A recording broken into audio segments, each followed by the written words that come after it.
다 함께 일어나셔서 묵도하심으로 2월 6일 주일 오전 예배를 하나님 앞에 올려드리겠습니다.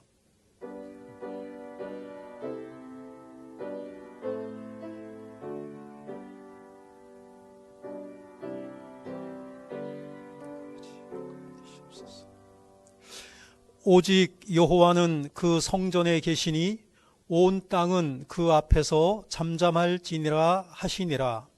하나님은 영이시니 예배하는 자가 영과 진리로 예배할지니라. 아멘.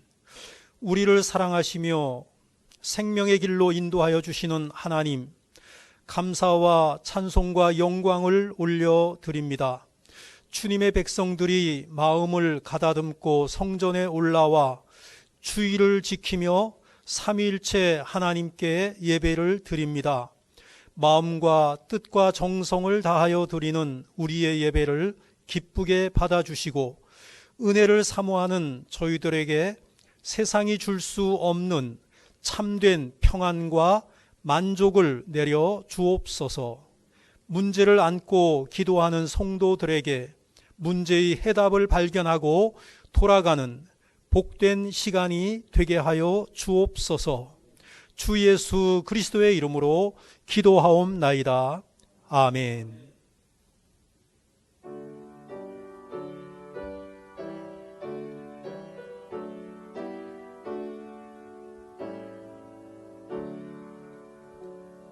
내 영혼아 주 찬양하여라.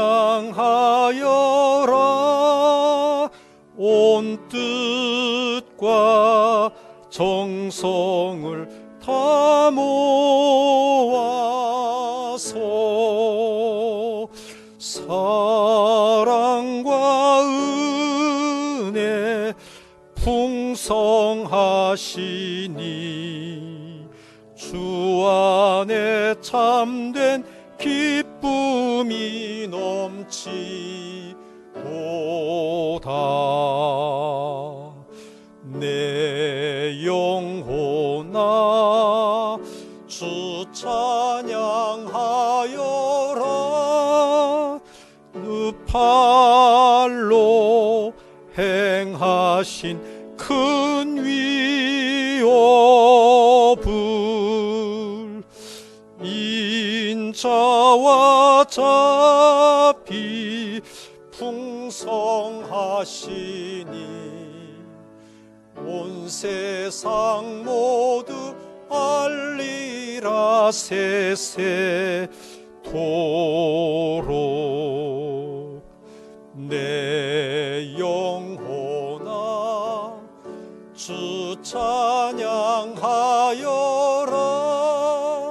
능력과 권세로 다스리네.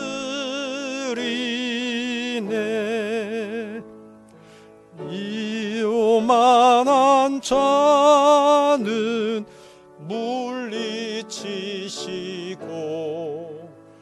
이 낮고 천한 백성들 높이시네.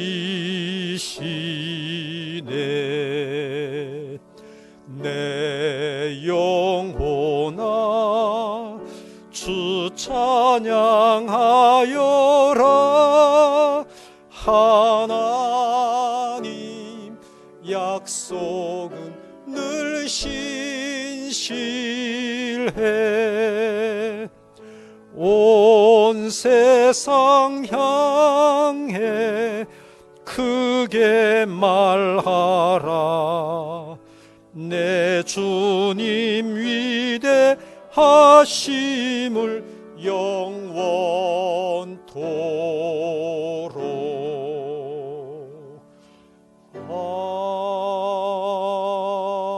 아멘.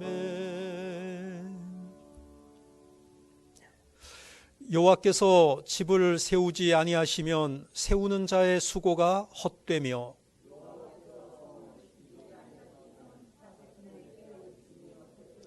너희가 일찍이 일어나고 늦게 누우며 수고의 떡을 먹음이 헛되도다.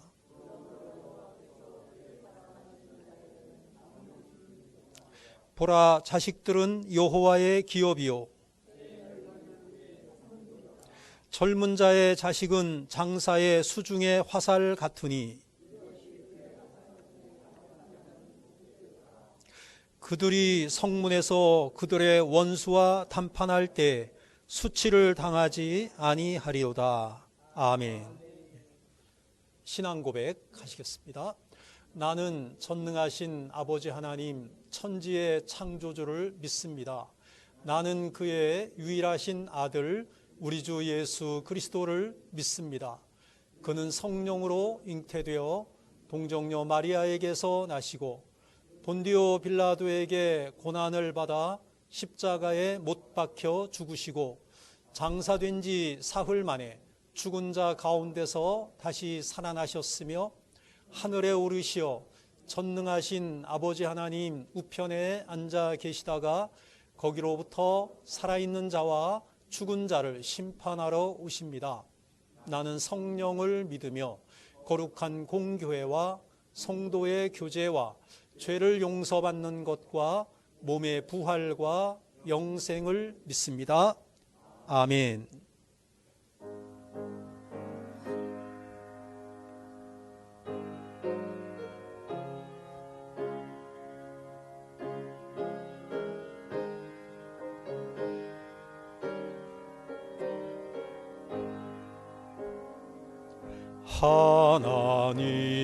하나님의 독생자 예수 날 위하여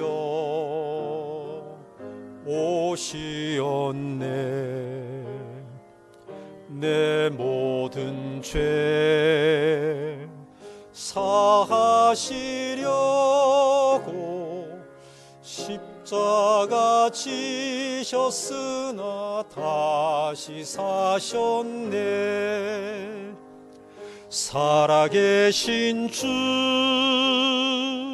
나의 참된 소망 두려움이 사라지네. 사랑의 주 내 갈 길 인도하니 내 모든 삶의 기쁨 늘 충만하네. 주 안에서 거듭난 우리 기뻐하며 찬양하리. 가슴 속에 넘치는 확신 우리의 가는 길에 소망 넘치네. 살아계신 주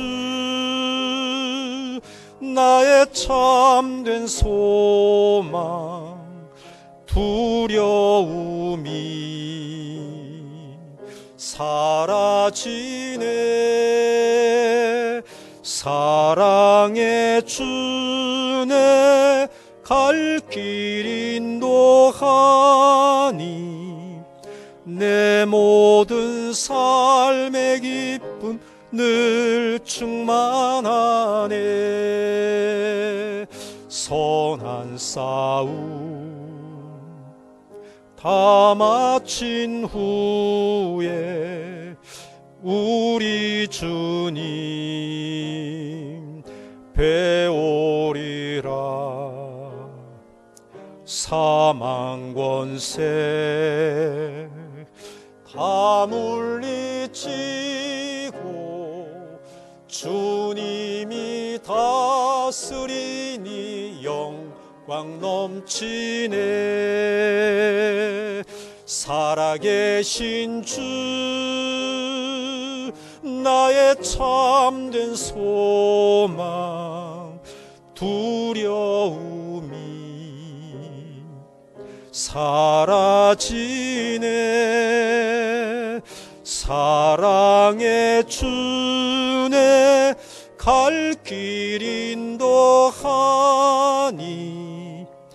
내 모든 삶의 기쁨 늘 충만하네.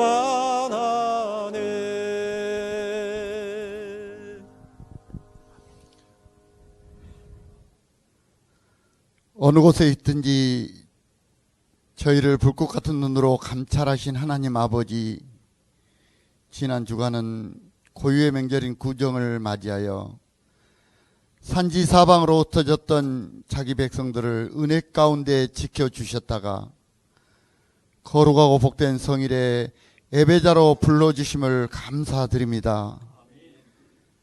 자기 땅에 오매 자기 백성들도 영접지 않았으나 믿음으로 예수를 그리스도로 영접하는 성도들이 예배하는 이 시간, 하나님께는 영광이요 예배드리는 주의 백성들에게는 한없는 은혜가 넘치는 복된 시간이 되게 하여 주옵소서. 세상은 우리를 인정하지 않지만 하나님께서는 너희는 택하신 족속이요 왕같은 제사장이요 거룩한 나라요 그의 소유된 백성이라 칭함을 받는 구별된 성도들이 구속의 은혜를 찬양하며 천국의 시민권자로서의 감사로 노래하며 말씀의 만나를 사모하는 이 시간, 하나님이 기뻐 받으신 산제사로 흠양하여 주옵소서. 자비로우신 주님, 긴 연휴를 지나면서 주님을 잃어버리고 세상의 풍속을 따라 범죄하는 거 있습니까? 구습을 쫓아 우상 앞에 범죄하지는 않았습니까? 습관처럼 알고 지은 죄, 모르고 지은 죄, 부정한 모든 것들을 십자가의 피로 사여 주시사 정결하게 씻어 주시옵소서. 정결하고 깨끗한 심령으로 주님 앞에 예배드릴 때 기쁨이 배가 되는 은혜의 시간이 되게 하여 주옵소서. 은혜의 주님, 연일 추운 날씨만큼 저희들의 신앙이 매우 움츠려 있음을 깨닫습니다.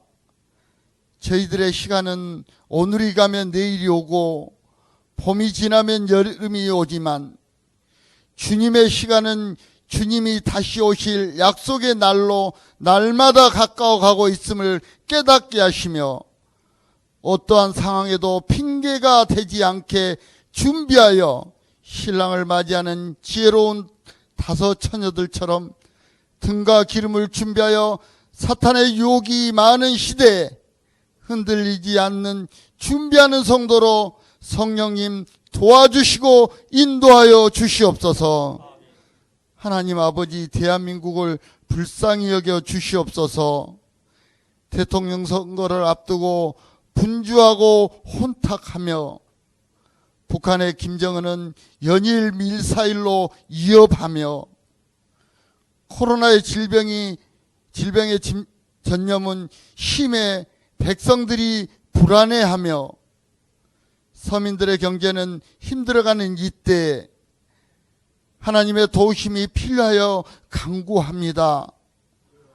홍해 앞에서 불안하며 어찌할지 모를 때 너희는 가만히 있어 하나님의 하시를 보라 하신 하나님, 이 땅의 모든 문제들이 주님이 올곧은 사람을 세워 해결되게 하시고 주님이 하신 일을 보고 감사하게 하여 주옵소서. 사랑의 주님, 예배 후에 공동회의를 개최하여 임직자를 투표하고자 합니다. 일꾼을 세워 교회를 든든히 세우고자 하오니 악한 영이 틈못하게 지켜주셔서 신실한 성도를 세워 주님께 영광 돌리게 하여 주옵소서.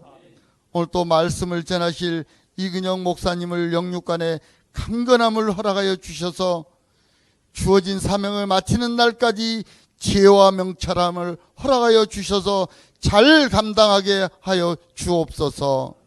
선포하신 말씀이 능력이 되어서 권세가 있게 하시며 듣는 모든 성도들이 들을 귀가 열려 주시며 말씀을 지키는 복이 있는 성도로 삼아 주시옵소서. 오늘 예배 함께하지 못한 성도들, 해외에 있든지 군에 있든지 가정에서 영상 예배를 드리든지 모든 자들이 같은 은혜를 허락하여 주옵소서. 예배를 돕는 아름다운 손길들을 기억하시며 준비하여 드리는 찬양을 흠양하여 주옵소서. 예배의 시종을 주님께 의탁하며 생명의 주가 되신 예수 그리스도 이름으로 기도 올리옵나이다. 아멘.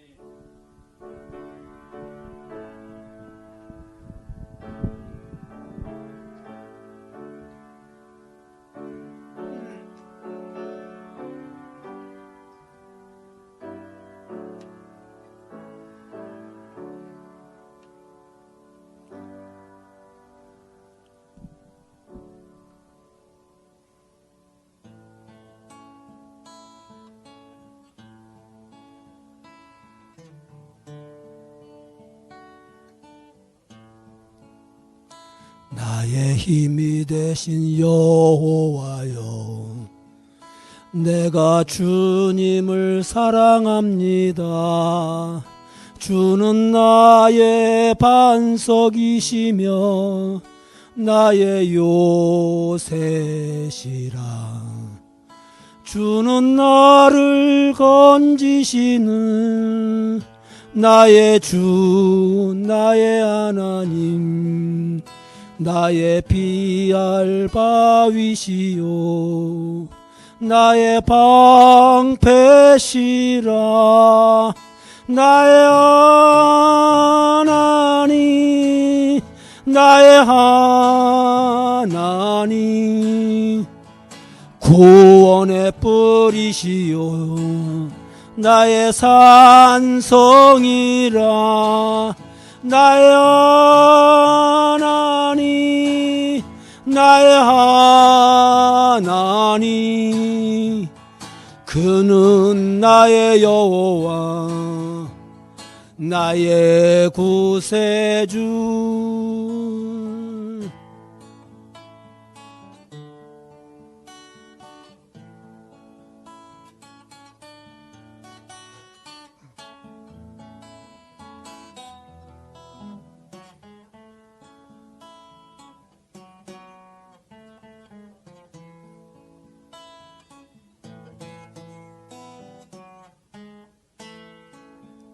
나의 생명이신 여호와여, 내가 주님을 찬양합니다. 주는 나의 사랑이시며 나의 의지이시라. 주는 나를 이끄시어 주의 길 인도하시며 나의 생의 목자 되시니 내가 따르리라. 나의 하나님, 나의 하나님, 생명의 면류관으로 내게 세워소서. 나의 하나님, 나의 하나님,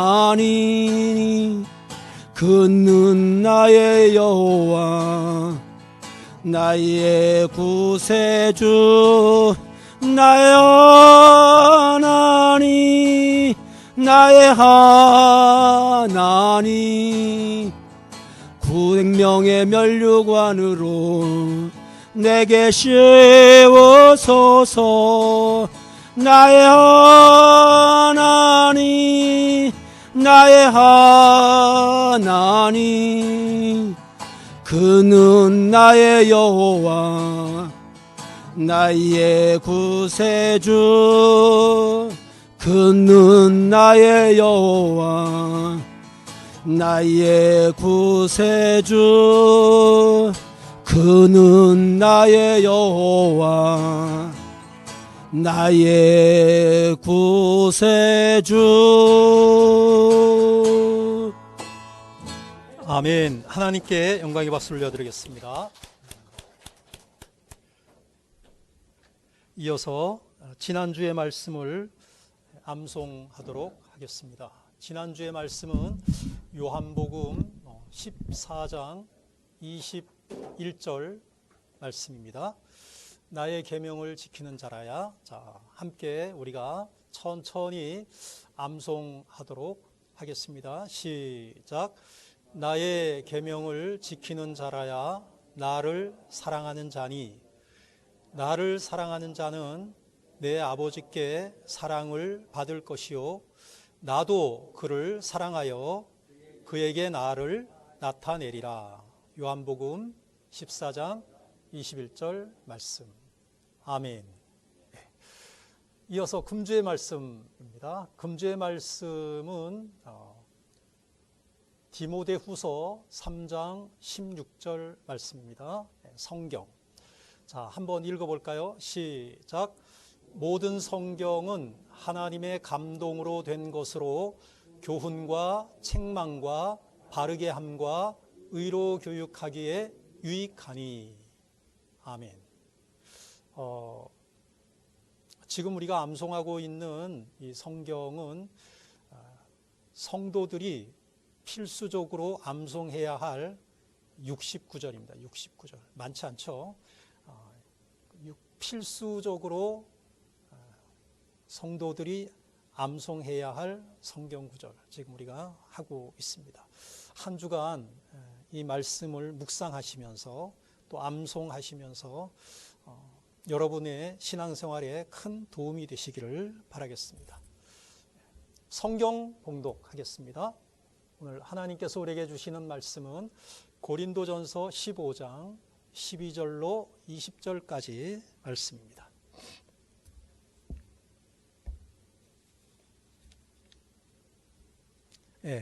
함께 교독하시겠습니다. 그리스도께서 죽은 자 가운데서 다시 살아나셨다 전파되었거늘 너희 중에서 어떤 사람들은 어찌하여 죽은 자 가운데서 부활이 없다 하느냐.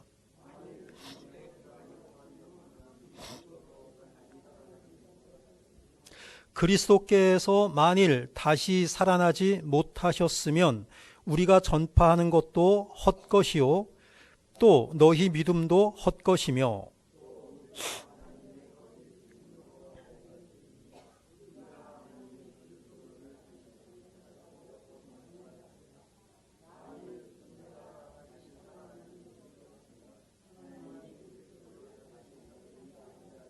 만일 죽은 자가 다시 살아나는 일이 없으면 그리스도도 다시 살아나신 일이 없었을 터이요.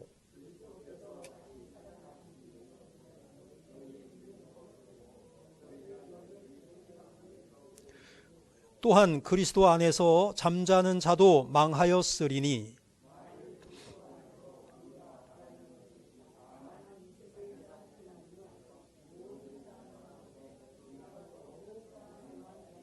네, 20절 함께 읽습니다. 그러나 이제 그리스도께서 죽은 자 가운데서 다시 살아나사 잠자는 자들의 첫 열매가 되셨도다. 아멘. 오늘 말씀의 제목은 부활신앙의 능력으로입니다. 부활절도 아닌데 무슨 또 부활에 관한 말씀인가 이렇게 생각하실 수도 있죠. 그만큼 부활에 대한 그 어떤 말씀이 많이 희귀해진 시대를 우리가 살아가고 있습니다. 부활절 때가 돼야 부활에 대한 주제를 가지고 성경을 이렇게 설교도 하고 또 우리가 성경 말씀을 가까이 하는 그런 시대를 우리가 살아가고 있는 거죠. 그런데 과연 그래도 될까? 의문을 가지게 됩니다. 기독교는 능력의 종교입니다. 기독교는 부활의 능력, 부활신앙의 능력 이것을 빼놓으면 기독교는 아무것도 의미가 없어져요. 오늘 본문에서 그것을 이야기하고 있는 것이지요. 겨자씨와 같이 작은 초대교회, 2000년 전에 예수님이 십자가에 달려 죽으시고 나서 완전히 그냥 기독교가 와해돼 버리잖아요. 다 도망가 버리잖아요. 다 뿔뿔이 흩어지잖아요. 그런데 그 뿔뿔이 흩어졌던 기독교인들이 왜 모이죠? 예수님이 부활하셨기 때문이란 말이죠.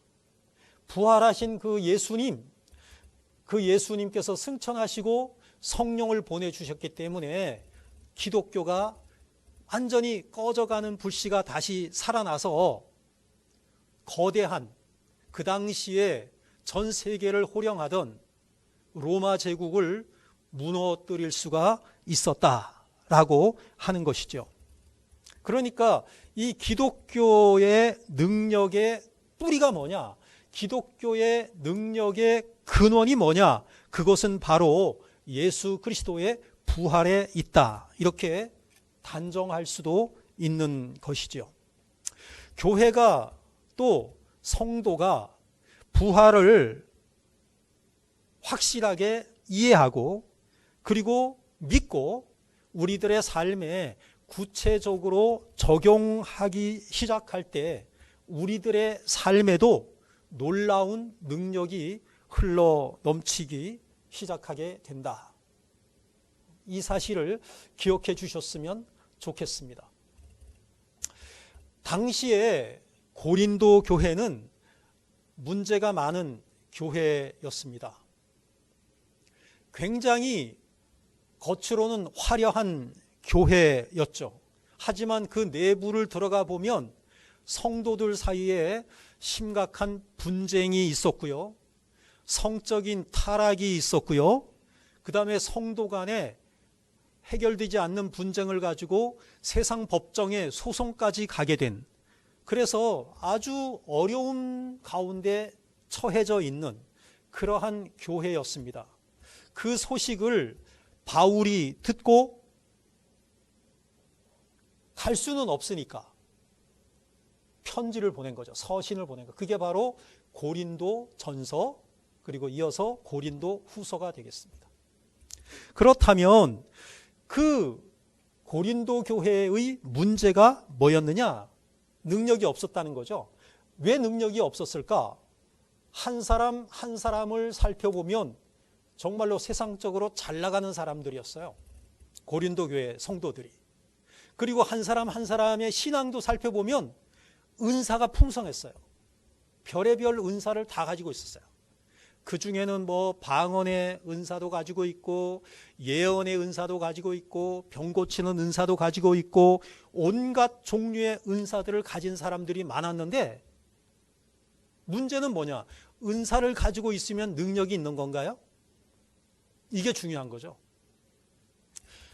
은사는 가지고 있는데 능력은 없는 거예요.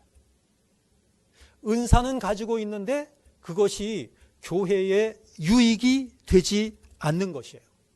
오늘날도 내가 어떤 그리스도인으로서 은사를 가지고 있으면 스스로 나는 다른 성도보다 능력이 있는 성도라고 착각할 수도 있습니다.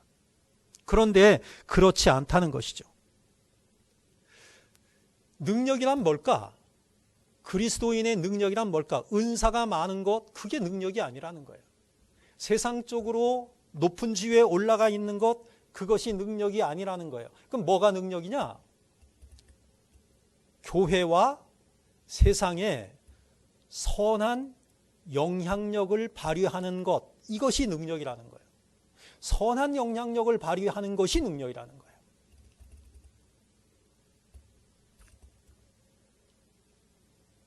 교회의 능력은 세상에 그 성도가 만나는 모든 사람들에게 선한 영향력을 끼쳐서 이 세상을 변화시키는 것, 이것이 바로 능력이다. 이렇게 말씀을 드릴 수가 있겠습니다.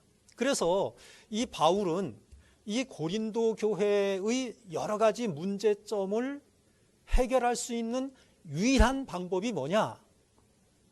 그것이 바로 부활의 능력을, 부활의 신앙을 회복하는 것이다. 이렇게 답을 내리고 있는 거예요. 답이 두 가지죠. 사랑, 그 다음에 부활의 능력. 오늘은 그 부활의 능력에다가 초점을 맞추어서 살펴보고자 합니다. 이 고린도전서가 16장까지 있거든요. 그런데 15장이 부활장이에요. 이 말은 뭐냐면은 여러 가지 문제가 많은 고린도 교회, 그 고린도 교회가 이러한 문제를 해결할 수 있는 방책이 두 가지가 있는데, 고린도전서 13장에서 사랑, 그 다음에 고린도전서 15장에서 부활의 신앙, 이렇게 얘기하고 있는 거죠. 자, 첫 번째입니다. 한번 읽어보시죠. 시작. 예, 부활은 우리 복음의 기초입니다. 이 기초가 튼튼하지 않으면 그 건물은 무너지잖아요. 그죠? 그러니까 우리의 신앙도 마찬가지예요. 부활 신앙을 빼버린 신앙은 그건 기초가 없는 신앙이에요. 예, 기초가 없는 신앙이라는 얘기는 그냥 별거 아닌 문제 가지고 넘어진다는 거예요. 그러니까 이 부활이라는 것이, 부활신앙이라는 것이 얼마나 중요한 것인지 지금 말씀을 하고 있는 것입니다. 로마서 1장 16절을 한번 읽어보겠습니다. 시작. 내가 복음을 부끄러워하지 아니하노니 이 복음은 모든 믿는 자에게 구원을 주시는 하나님의 능력이 됨이라. 먼저는 유대인에게요, 그리고 헬라인에게로다. 복음이 능력이다, 이렇게 말하고 있어요. 여러분, 복음이 능력이에요. 우리는 이 복음을 믿는 사람들이거든요. 그러니까 우리들도 이 능력 있는 삶을 살아야 되는 거예요. 세상에 선한 영향력을 끼치는 삶을 살아야 되는 거예요. 세상 사람들이 우리를 보고 부러워하고, 세상 사람들이 우리들의 삶의 모습을 보고 존경하고, 나도 저 사람처럼 살고 싶다고, 나도 저 사람처럼 믿음의 길을 나도 가고 싶다고, 그렇게 사람들이 부러워하는 그런 삶이 바로 능력 있는 삶이잖아요. 근데 복음이 능력이라는 거예요. 예수를 내가 믿는데 세상 사람들이 보면서 손가락질을 하면 안 된다는 거죠.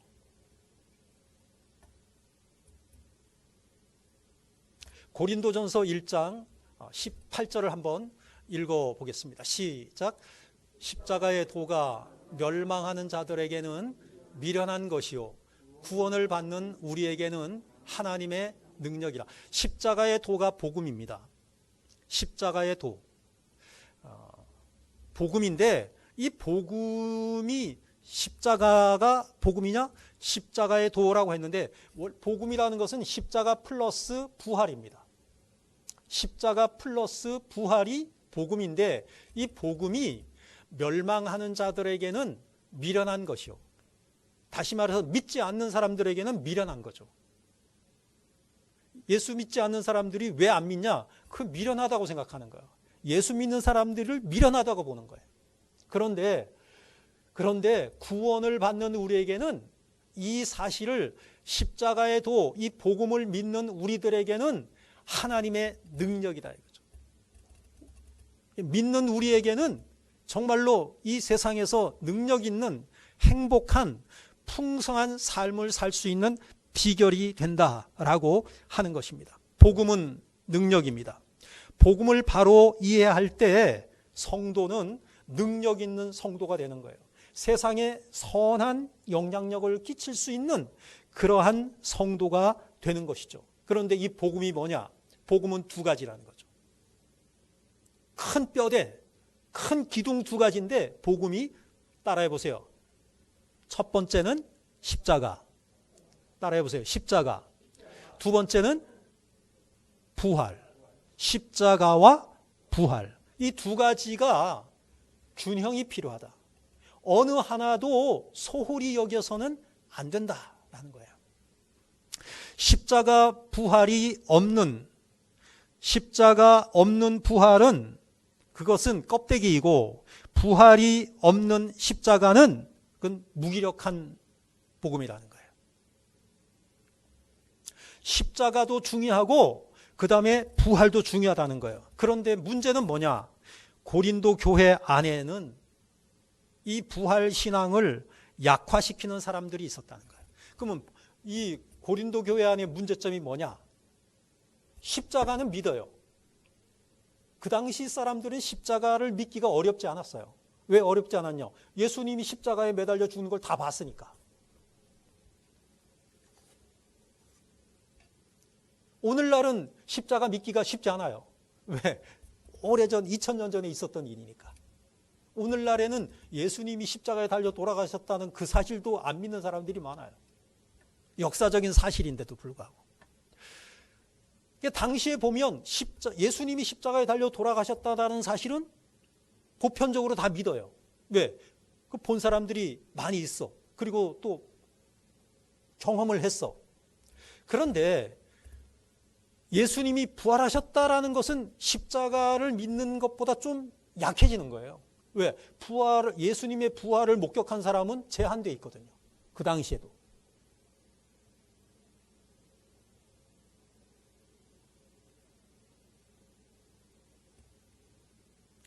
오늘날 2000년이 지났는데 예수님이 십자가에서 죽으시고 나서 사흘 만에 부활하셨다. 이 사실을 믿는다는 것은 어떻게 보면 놀라운 일이고요. 기적이에요. 그 믿음이 우리들에게 있다는 것이죠. 역사적인 사실로 우리는 예수님의 십자가의 죽음과 죽으심과 부활하심을 우리는 믿는다는 것이죠. 당시에 고린도 교회에 이 부활이 없다라고 주장하는 사람들이 있었다는 거예요. 부활이 없다라고 주장하는 사람들이 있어가지고 그거 갖고 또 싸우는 거예요. 그것에 대해서 바울이 이렇게 말하고 있는 것입니다. 12절을 한번 읽어보시죠. 시작.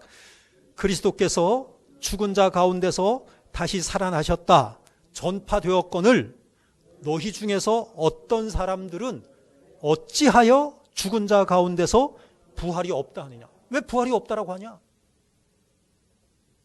이게 바울은 너무너무 안타까운 거예요. 바울은 항상 복음을 증거할 때 1차 선교여행, 2차 선교여행, 3차 선교여행 다니면서 바울은 항상 무엇을 증거했느냐? 부활의 복음을 증거했단 말이죠. 그 부활의 주님을 바울은 만났잖아요. 생생하게 만났잖아요.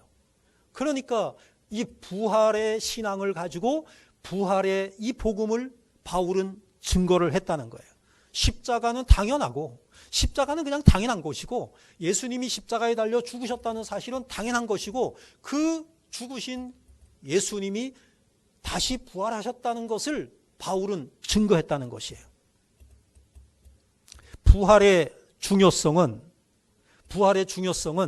오늘 우리가 임직자 선출을 하잖아요. 그런데 사도행전 1장에 보면은 그 가룟 유다가 죽었죠. 가룟 유다가 왜 죽었는지 아시죠? 가룟 유다가 죽으니까 12제자 가운데 한 사람이 펑크가 난 거예요.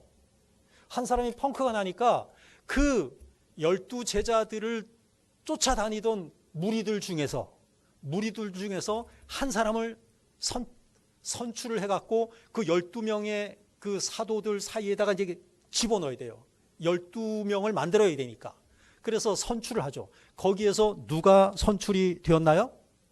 마띠아가 선출이 됐습니다.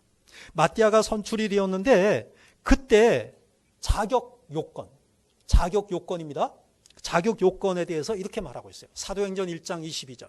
한번 읽어봐요. 시작. 우리와 더불어 예수께서 부활하심을 증언할 사람이 되게 하여야 하리라. 한 사람을 우리가 선출하는데 그래서 그 사람이 12명의 사도와 함께 어떻게 하느냐? 우리와 더불어, 우리는 11명의 사도죠. 우리와 더불어 그 새로 선출된 한 사람이 예수께서 부활하심을 증언할 사람이 되게 하여야 한다.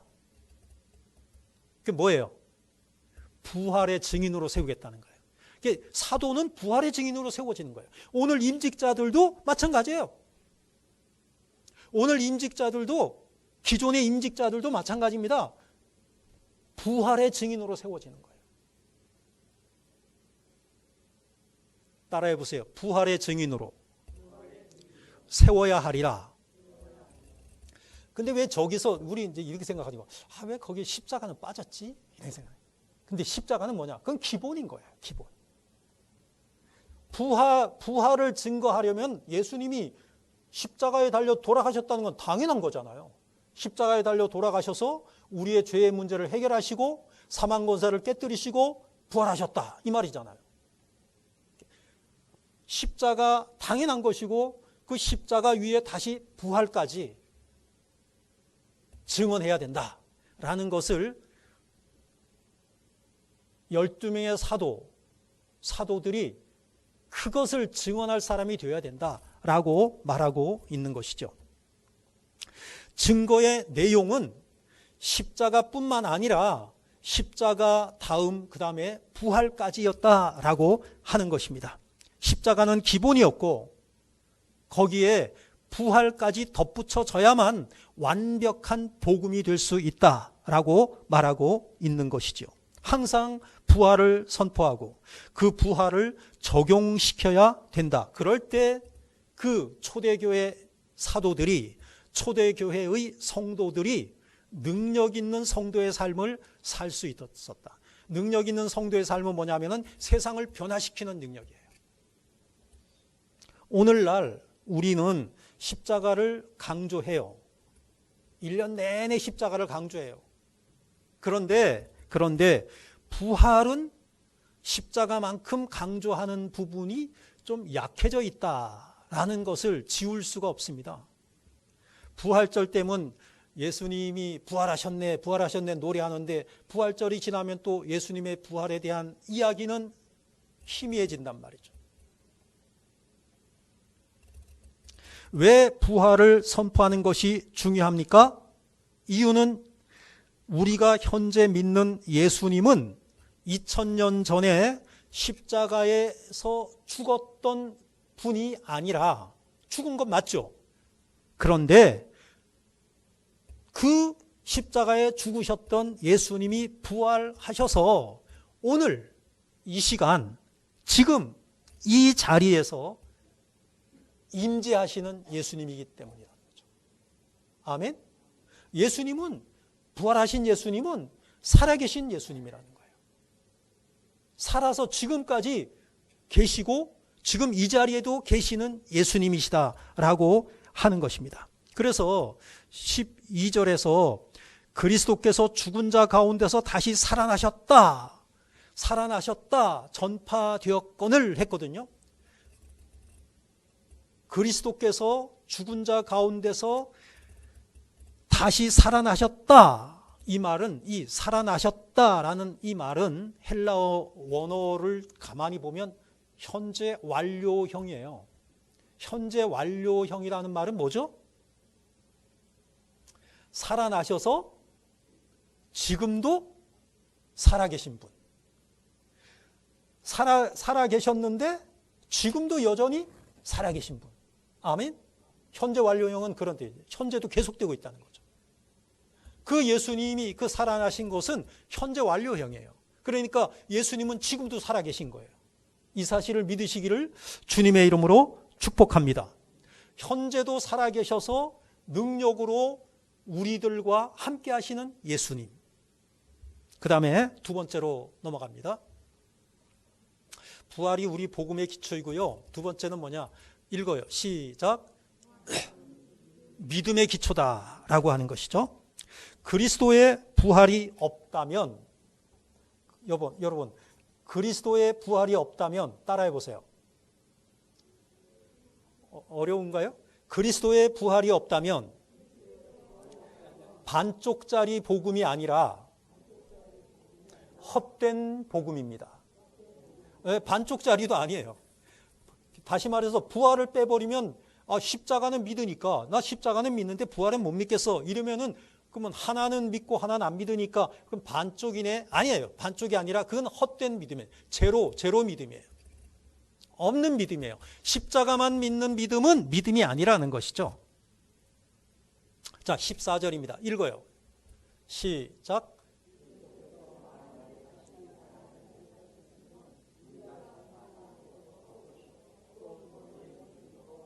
네, 그리스도께서 만일 다시 살아나지 못하셨다면 우리가 전파하는 거 헛거다.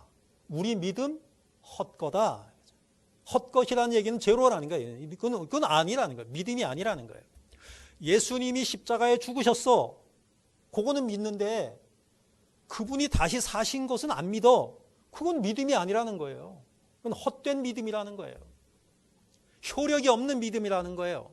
빵점짜리 믿음이라는 거예요. 사도 바울은 부활을 믿지 않는 믿음은 헛것이라고 말하는 거예요. 왜 헛것이냐? 17절이에요. 읽어요. 시작.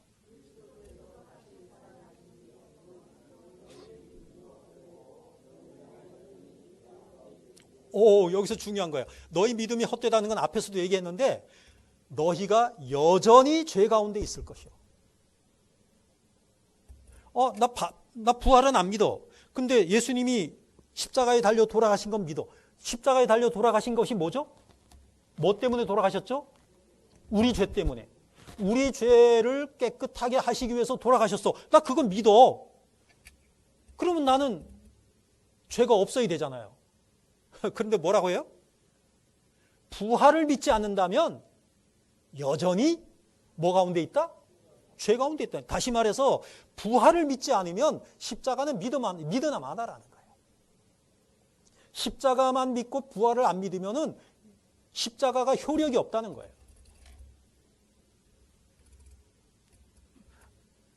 십자가 당연히 믿지만 그것에서 한 걸음 더 나아가서 예수님의 부활까지 믿어야 되는데 이 고린도 교회 성도들은 부활을 안 믿는 사람들이 있었다는 거예요. 우리 가운데는 부활을 믿지 않는 분은 안 계신 줄로 믿습니다. 아멘. 믿음이란 죄를 이기는 능력이에요. 그런데 십자가만 믿어서는 죄를 이기는 능력은 우리에게서 나올 수가 없다. 부활까지 나아가야 된다니까. 그래야만 완전해진다는 거예요. 십자가를 통해 죄를 용서받았다라는 사실에 만족하고 부활은 아니다. 이러면은 이것은 헛된 믿음이고 이것은 반쪽짜리 믿음도 되지 않는다. 그런 믿음은 존재하지 않는다. 참된 믿음은 십자가를 믿되 그 십자가에 달려 돌아가신 예수님이 사망 권세를 깨뜨리고 다시 사셨다, 부활하셨다라는 것까지 믿어야 되고 그 부활이 나에게도 적용이 되어서 나도 부활한다. 이 믿음까지 나아가야 된다라고 하는 것입니다. 그럴 때 우리는 세상과 죄를 정복하고 승리하는 영향력이 있는 그러한 참된 성도의 삶을 살 수 있게 된다라고 하는 것이죠. 요한일서 5장 4절을 읽어보겠습니다. 시작.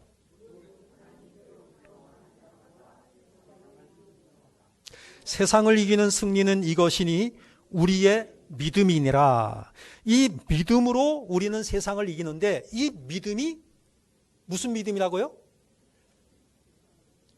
이 믿음이 두 가지를 믿어야 된다고 그랬죠? 복음이 두 가지예요. 첫 번째는 뭐예요? 예수님의 십자가. 두 번째는 예수님의 부활. 이게 완벽한 믿음이고요. 이게 참된 믿음이고요. 이게 바로 능력 있는 성도의 삶을 살게 해주는 그러한 믿음이다라고 하는 것이죠. 세 번째로 넘어가겠습니다. 읽어요. 시작.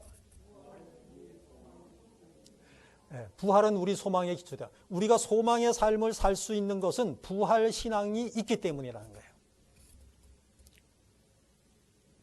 이 세상에서 능력 있게 산다. 이 세상에서 우리가 능력 있게 산다는 것이 어떤 의미냐? 이 세상에서 능력 있게 사는 것이 세상 사람들이 정말로 부러워할 정도로 세상적으로 좀 떵떵거리면서 세상적으로 성공하면서 그렇게 산다는 것이 아니라는 거예요. 세상적으로 출세하고 세상적으로 부자가 되고 그렇게 사는 것이 능력 있는 성도의 삶이 아니라는 거예요. 능력 있는 성도의 삶은 이 세상에서 세상 사람들이 보기에 뭐 어떤 그런 삶이 아니라 세상에 있는 것들을 사랑하는 삶이 아니라 영원한 하나님의 나라를 소망 가운데 바라보면서 살아가는 사람, 그 사람이 능력 있는 성도이다. 부활 신앙을 가지고 나의 궁극적인 목적이 이 세상에 있는 것이 아니라 하나님 나라에 있다. 부활 이후에 하나님 나라에서 하나님과 더불어서 영원토록 함께하는 그 삶을 소망 가운데 바라보면서 살아가는 사람, 이 사람이 바로 부활 신앙을 가지고 살아가는 사람이다. 그게 바로 소망이에요. 부활은 우리 소망의 기초입니다. 이 소망이 뭐냐? 하나님 나라의 소망이라는 뜻이죠. 자, 19절을 읽겠습니다. 시작. 만일 그리스도 안에서 우리가 바라는 것이 다만 이 세상의 삶뿐이면 모든 사람 가운데 우리가 더욱 불쌍한 자이랴. 이 세상에서의 삶이 다야. 부활이 없다라고 주장하는 사람들은 뭐냐? 이 세상에서의 삶이 다야. 나 이제 죄인도 아니야. 십자가를 믿으니까. 그러면 이제는 뭐냐? 죽으면 끝이다 이거야. 부활이 없다는 얘기는 뭐야? 죽으면 끝이야. 그러면 난 이 세상에서 이제 죄 없이 이제 잘 살아야지. 그럼 이 세상에서의 삶의 소망에 뿌리를 두고 살아가는 거야. 그건 아니라는 거야. 그것은 뭐냐면은 모든 사람 가운데 더욱 불쌍한 사람이다. 이 세상에서 삶이 전부라고 생각하면 안 된다. 그 사람은 불쌍한 사람이라는 거예요. 부활을 믿을 때만 성도가 이 세상에서 예수를 믿는다는 이유 때문에 이런저런 어려움을 만났을 때 그것을 인내할 수 있다는 거죠.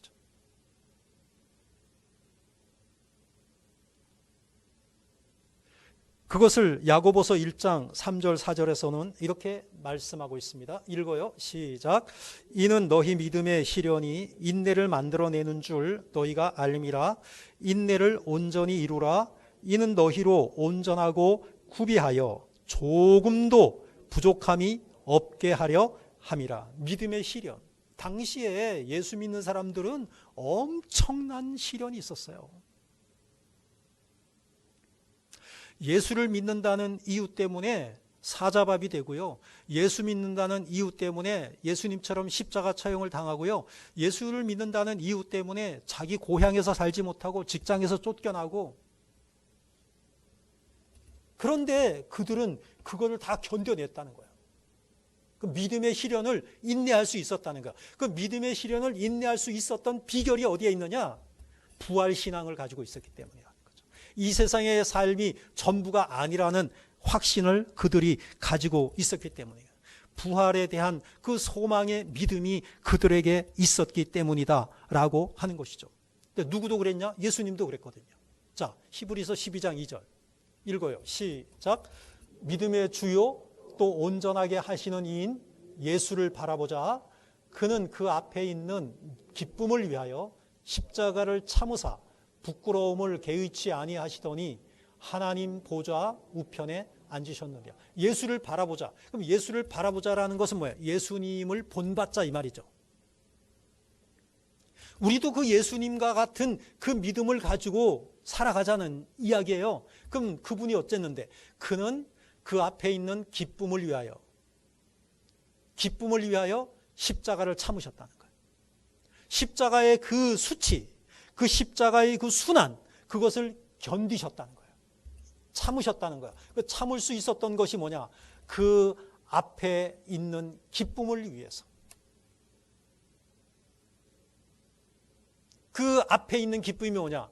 십자가에 달려서 내가 이런 수치를 당하고 죽지만 뭐 한다? 부활한다. 예수님은 자기 자신이 부활하신다는 걸 아셨잖아요. 제자들에게 말씀하셨잖아요. 우리도, 성도도 어떠한 신앙 때문에 고난이 닥친다고 하더라도 그걸 견딜 수 있는 그것이 어디에서 나오느냐? 부활에 대한 소망 때문에.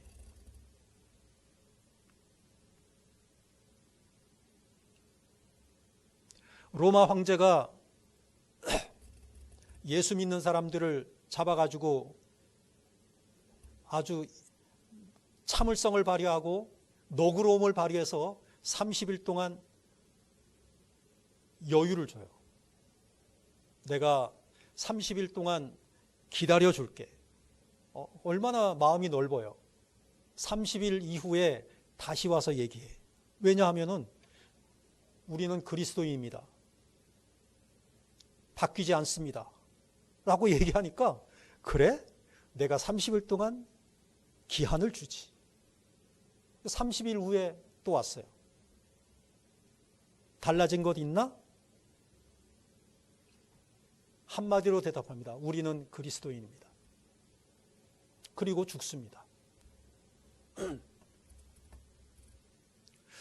부활의 신앙이 아니라면 절대로 우리는 이러한 시련이나 고난을 견딜 수 없습니다. 부활 신앙의 능력이 있기 때문에 고난을 참을 수 있습니다. 어려움을 견디어낼 수 있습니다. 인내할 수 있는 거예요. 그게 바로 소망의 인내인 것이죠. 말씀을 정리하겠습니다. 부활 신앙을 회복해야 합니다. 부활 신앙이 회복될 때 성도의 삶에는 능력이 흘러넘치기 시작합니다. 이 세상에서 내가 좀 힘들더라도 우리는 자꾸 비교하잖아요.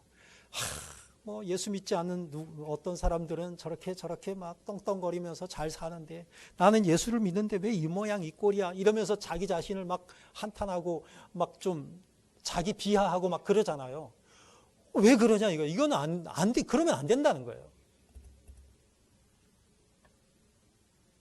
사도 바울이 무기력했던 고린도 교회를 위해서 부활이라고 하는 처방을 내렸던 것처럼 우리도 주님의 부활하심에 초점을 맞추어야 하는 것이죠. 20절에 이렇게 말씀하고 있습니다. 읽어요. 시작. 그러나 이제 그리스도께서 죽은 자 가운데서 다시 살아나사 잠자는 자들의 첫 열매가 되셨도다. 부활의 첫 열매가 예수님이에요. 부활의 첫 열매가 예수님이라는 얘기는 첫 열매라는 얘기는 뭐예요? 그 다음 열매가 있다는 거예요? 없다는 거예요? 그 다음 열매들이 줄줄이 이어지는데 예수님이 첫 열매고요. 그 다음에는 뭐냐? 잠자는 자들.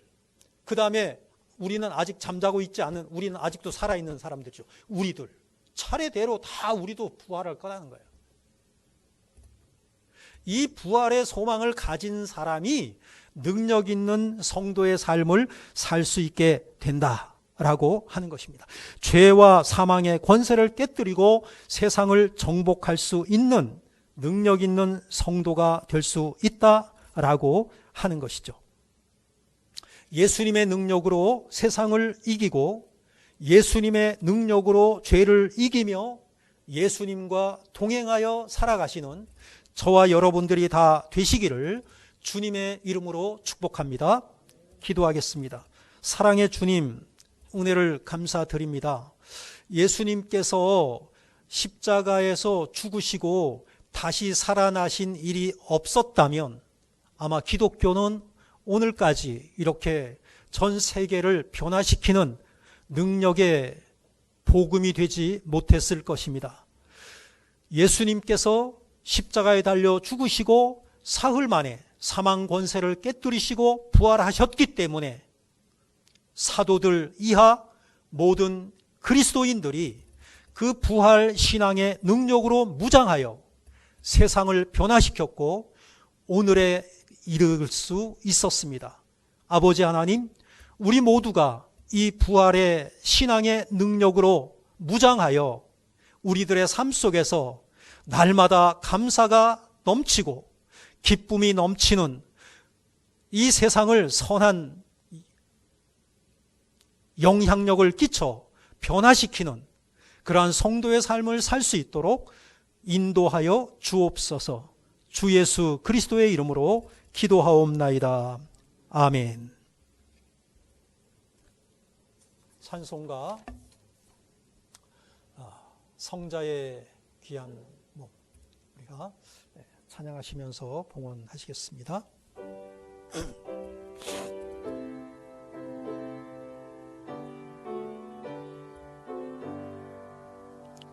성자의 귀한 몸 날 위하여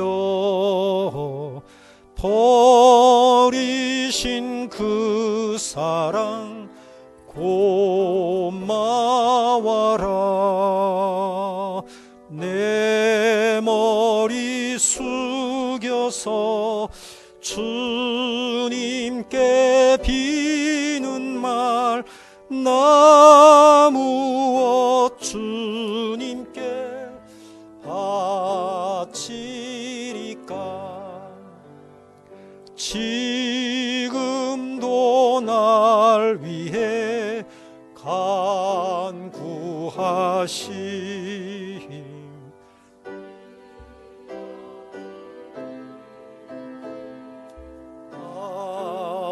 나옵나니. 매심 사랑 고맙고 놀라워 찬송과 기도를 쉬지 않네. 님의 십자가 나도 지고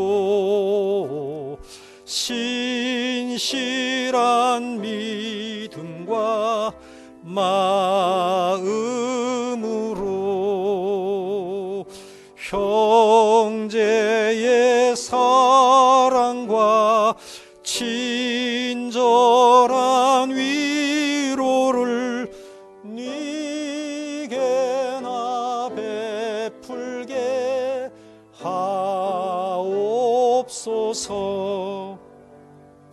만 가지 은혜를 받았으니 내 평생 슬프나 즐거우나 이 몸을 온전히 주님께 바쳐서 주님만 위하여 늘 살겠네.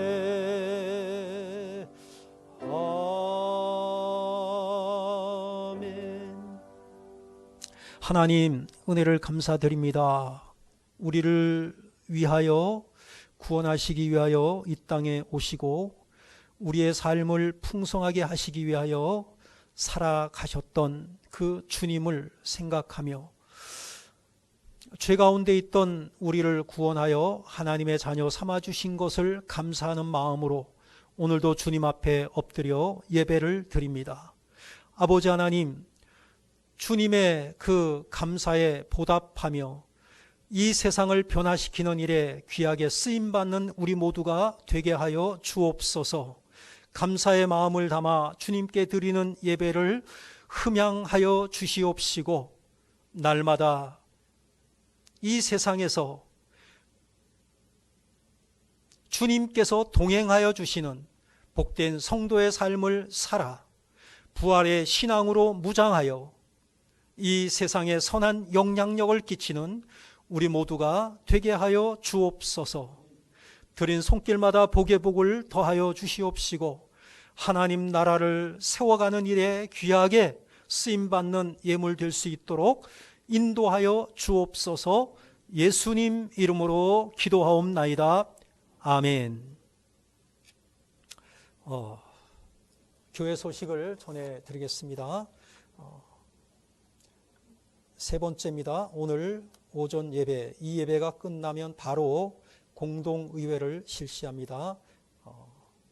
임직자 선출을 위한 공동의회입니다. 그 후보자들 있는데요. 투표를 하는 것.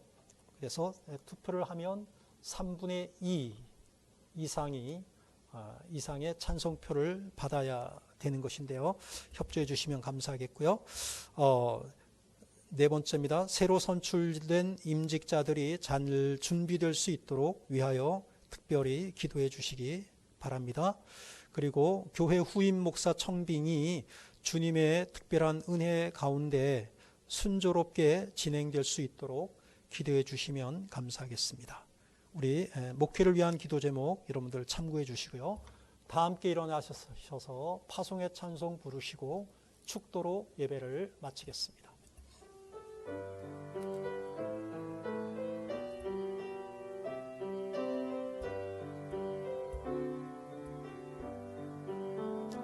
여기에 모인 우리 주의 은총 받은 자여라. 주께서 이 자리에 함께 계심을 아노라. 언제나 주님만을 찬양하며 따라가리니 시험을 당할 때도 함께 계심을 아노라. 이 믿음 더욱 굳세라. 주가 지켜주신다. 어두운 밤에도 주의 밝은 빛 인도하여 주신다. 이 믿음 더욱 굳세라. 주가 지켜주신다. 어두운 밤에도 주의 밝은 빛 인도하여 주신다. 지금은 우리 구주 예수 그리스도의 은혜와 아버지 하나님의 사랑과 성령의 인도하심이 거룩한 주일을 하나님께 예배하며 하나님께서 주신 말씀을 의지하여 부활 신앙의 능력으로 날마다 승리하며 이 세상에 선한 영향력을 끼치는 복된 성도의 삶을 살고자 소원하며 다짐하며 돌아가는 우리 모든 성도들에게 이제로부터 영원토록 함께 있을지어다. 아멘.